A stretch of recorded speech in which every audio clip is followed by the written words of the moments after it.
Hello friends, welcome to philosophy Gyan आणि मी आहे हर्षा पिंपळकर. तर या व्हिडिओ लेक्चरमध्ये आपण बघत आहोत साधारण धर्म. आता बघा, तुम्ही जर माझा पहिलेचा व्हिडिओ नसेल बघितला साधारण धर्माचा, तो पहिले बघून घ्या. तर साधारण धर्म किती आहे आणि ते कोणते आहे हे मी सविस्तर तुम्हाला पहिल्या व्हिडिओ लेक्चरमध्ये मी सांगितलेलं आहे. आता त्यामध्ये मलासाठी मी 3 पॉईंट इथे सविस्तरपणे शिकवलेले होते आणि त्यानंतरचे जे पॉईंट असणार ते या व्हिडिओमध्ये मी पूर्ण करणार आहे. आलं लक्षामध्ये? तर तुम्ही पहिलेचा जर व्हिडिओ नसेल बघितला तर पहिले ते बघून घ्या, म्हणजे तुम्हाला कळेल की साधारण धर्म कोणते आहे, किती प्रकारचे आहे, त्या प्रकारचा सिक्वेन्स कसा मांडलेला आहे त्या प्रकारे. चला जास्त वेळ न घालविता आपण या व्हिडिओला सुरुवात करूया. आता बघा, याच्यामध्ये हा तिसरा पॉईंट आहे, म्हणजे मी साधारण धर्मामध्ये पहिले 2 पॉईंट इथे मी सांगितलेले असणार आहे. ठीक आहे. दम. आता दम म्हटलं की मनाला सन्मार्गाकडे वळविणे म्हणजे दम. मनाला अशा पद्धतीने वळविणे ज्यातून तो धर्मपरायण होईल. दम ही इंद्रिय निग्रहापेक्षा वेगळी गोष्ट इथे आहे. आता ते म्हणतात की उदाहरण दिलं की एखादा मनुष्य परस्त्रीला पाहून आकर्षित झाला. साहजिकच आहे, माणूस आहे, आपल्या म्हणतात ना घर की बी दाल बराबर आणि दुसरी मुलगी लगते, असं काहीतरी जे म्हण आहे. त्याच प्रकारे माणूस म्हटलं की बाकीच्या ज्या स्त्रिया असते त्याला ते आकर्षणाचं केंद्र वाटते आणि घरची तर बेकारच वाटते आणि त्याच्या मनात तिच्या सहवासाची इच्छा निर्माण झाली. ठीक आहे. म्हणजे एक माणूस आहे, त्याला एक खूप सुंदर स्त्री त्यांनी बघितली असेल, तिच्याबद्दल खूप आकर्षण वाटलं, अट्रॅक्शन वाटलं आणि त्याला पाहूनच त्याला काय वाटलं, सहवासाची इच्छा झाली, म्हणजे तिच्यासोबत राहायची इच्छा झाली. परंतु लोकलज्जेस्तव, म्हणजे लोक जेव्हा आपल्याला पाहतात की लोक आपल्याकडे काय म्हणेल, मी एक प्रतिष्ठित व्यक्ती आहे आणि लोकलाज जे आपण म्हणतात ना, तो तसे करू शकत नाही. तेथे इंद्रिय निग्रह आहे पण दम नाही. ठीक आहे. पण मनात अधर्माची वृत्ती निर्माण झाली असून देखील लोकलज्जा आणि भय किंवा इंद्रिय म्हणून की दौर्बल्यामुळे तो अधर्म करू शकत नाही. त्यात मनाचे दमन झाले नाही आणि मनात अधर्म निश्चित निर्माण झाला, त्याला त्यांनी दम मनाचा विषय आहे आणि इंद्रियाचा नाही असं त्यांनी म्हटलं गेलेलं आहे. म्हणतात की लोकलाजस्तव आपण म्हणतो की आपल्याला खूप सुंदर एखादी गोष्टी पाहायला मिळत असते की आता नाही बा, लोक काय म्हणेल, आपण हा जर विचार करत असतो तर ते म्हणतात की हा इंद्रिय निग्रह आहे, हा दम नाही. तर दम म्हणजे काय, तर मनात अधर्म निश्चित निर्माण झाला, दम मनाचा विषय हा असणार आहे. म्हणजे इंद्रिय दौर्बल्यामुळे जो अधर्म करू शकत नाही, त्यात मनाचे दमन झाले नाही, तर मनात अधर्म निश्चित निर्माण झाला आहे, त्याला दम मनाचा विषय आहे, असं इंद्रियाचा नाही असं त्यांनी इथे म्हटलं. इथे याचा एक अर्थ आहे. ठीक आहे. आता इथे म्हटलेलं आहे चौर्याभाव म्हणजे अस्तेय. अस्तेय म्हणजे तर आपण बघितलं की जैन धर्मामध्ये जे 5 सांगितलेले होते प्रकार, तर त्याच्यामध्ये सत्य, अहिंसा, अस्तेय आपण हा बघितलेलं असतं.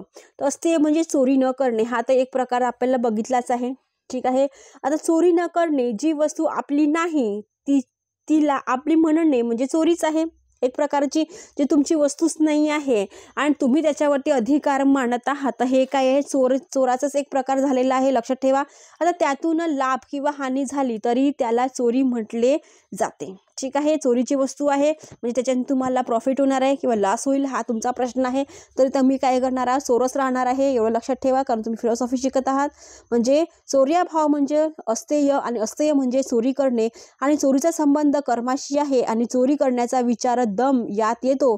भेद इतकाच की दम ही मनाशी संबंधित आहे, तर अस्तेय हे चौर्याभाव म्हणजे कृतीशी संबंधित आहे. कृती करणे म्हणजे तुम्ही एखाद्याची वस्तू चोरली आणि तुम्ही म्हटलं की माझी आहे, म्हणजे तो काय झालं, तुम्ही चोर झालेले आहे, तुमचे कर्म तिथे काय होणार आहे, रिसायकल होणार आहे. लक्षात आलं? लक्षामध्ये चौर्यभाव. चला, 5वा साधारण धर्म जो आहे शौच. आता शौच म्हटलं की सगळ्यांना वाटलं की सगळ्यांना काय करते, सकाळी उठून पाकिस्तानमध्ये जात असते.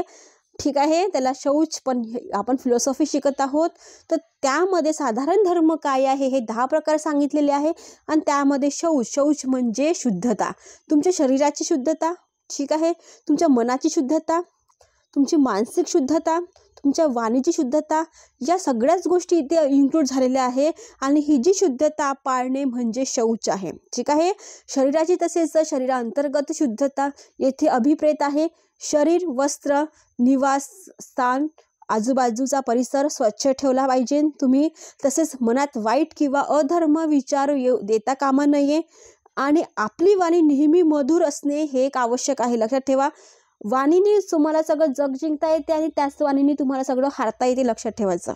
ते म्हणतात ना की तुम्ही जर एखादा गोड बोलणारा असते आणि तो काही पण करत असेल तर लोक म्हणजे नाही, चांगला व्यक्ती आहे. आणि तो जर एखादा व्यक्ती खडूस बोलत असेल पण तो खूप मनाने चांगला असेल तर त्याचा मन कोणी बघते का? तुमची वाणी बघते ना. जे दिसते ते वही बिकता आहे असं याच्यामध्ये लक्षात ठेवायचं. म्हणून म्हणतात की तुम्ही आपली वाणी चांगली असेल तर तुम्ही पूर्ण जग जिंकू शकता. यामध्ये म्हणजे शौच म्हणजे तुमची वाणी पण इथे तुमच्या नियंत्रणात असली पाहिजे. कोणाला कुठपर्यंत ठेवायचं आहे, कोणाला कुठे काय म्हणून आपण बोलायचं आहे, कुठे आपल्याला शांत राहायचं हे तुम्हाला इथे शिकावं लागते. आणि हे साधारण धर्म आपल्याला पहिलेपासूनच आलेले आहे आणि तेही आजही आपण इथे पाळत असतो. हो ना. आपण पब्लिकली जेव्हा आपण विचार करत असतो तर तेव्हा सगळ्यांचेच विचार एकसारखे असणार आहे का? नाही. ठीक आहे. कोणी खूप तापट असणार आहे, कोणी एकदम सौम्य असणार आहे, कोणाला कोणाचे विचार पटणार आहे, कोणाला कोणाचे विचार पण नाही पटणार आहे. आणि कोणाचे विचार पटून न पटून आपल्याला काही पैसे मिळते का? नाही ना. तर याच्यामध्ये ते म्हणतात की नेहमी वाणी मधुर ठेवायची. जरुरी नाही आहे की खोटच बोललं पाहिजे आणि जिथे खोट बोलायचं तिथे खोटही बोललं पाहिजे. आपल्याला जर नुकसान होत असेल तर पण हमेशा आपली वाणी मधुर ठेवायची असं याच्यामध्ये इथे शौचमध्ये इथे सांगितलेलं आहे. तुमची शारीरिक असली पाहिजे, मानसिक असली पाहिजे, वाचिक असली पाहिजे. ठीक आहे. तुमचा आजूबाजूचा परिसरही स्वच्छ असला पाहिजे. असं नाही की आपला कचरा दुसऱ्यांच्या घरी नेऊन टाकायचा नाही, तर आपल्या मनातले जे वाईट विचार आहे तेही बाजूला सारले पाहिजे.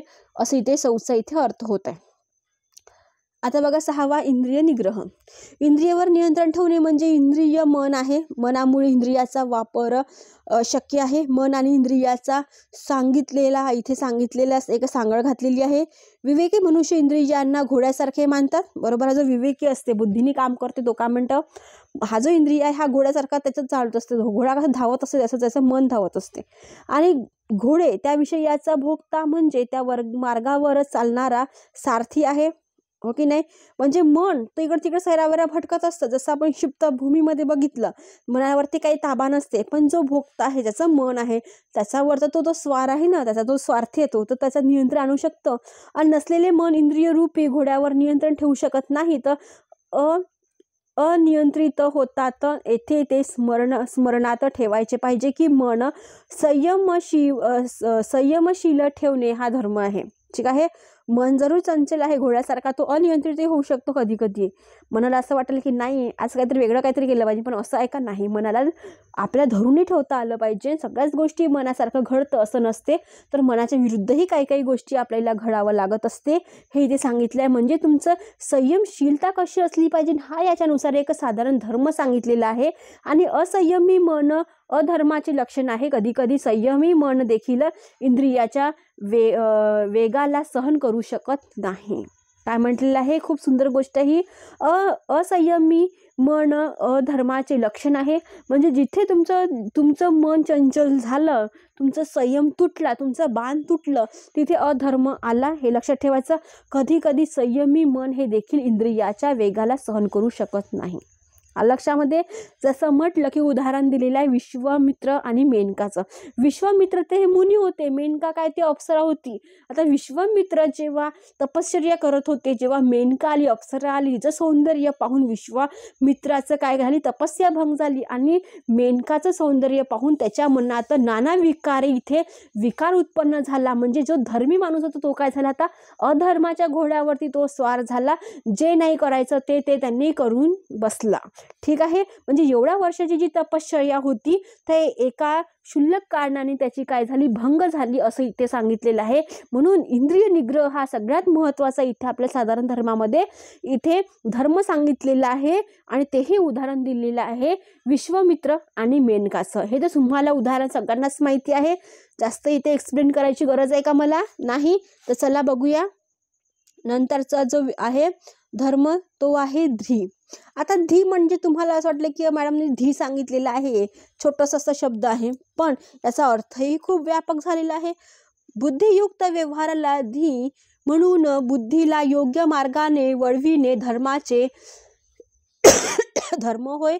मनुष्याचे मन स्वभावतः योग्य, सबल आणि इंद्रियांना नियंत्रित करणारे आहे, परंतु बुद्धी मलिन झाल्याने तो योग्यता अयोग्य काय आहे, अयोग्याला योग्य समजतो आणि योग्याला योग्य समजतो, अशी बुद्धी अधर्माचे लक्षण आहे. काय म्हटलंय, हा धी जरी तुम्हाला छोटासा शब्द वाटत असला तरी तो बुद्धियुक्त खूप व्यावहारिक दृश्य सांगितलेलं आहे.